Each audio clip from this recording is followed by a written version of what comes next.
I know like you spoke about being on the military and going through rape in the military. Yeah, yeah. And this is something that I feel like a lot of women and men don't get to speak about. So this is the thing. It's military sexual trauma. MST is the acronym.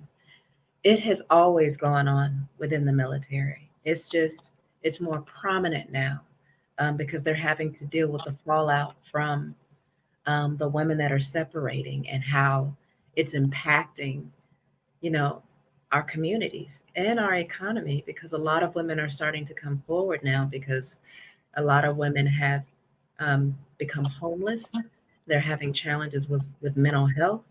Um, they're not going into shelters when they're homeless because they don't want their children to be taken from them, and they're not going into shelters that are mixed gender because of their experience in the military.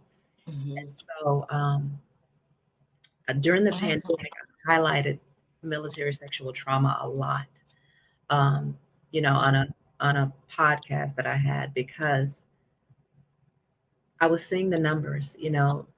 The rate of suicide, though it's often not talked about, is actually much higher with our female veterans than it is with our male veterans.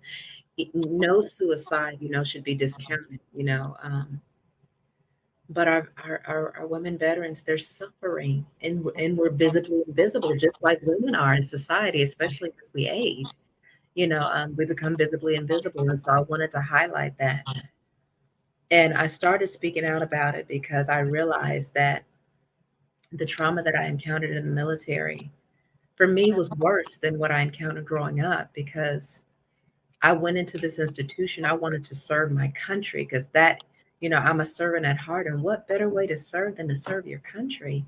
And to know that this was going on, and to know that a lot of these perpetrators were in higher positions of authority, and they were being protected while the women were being ostracized and blacklisted and blackballed.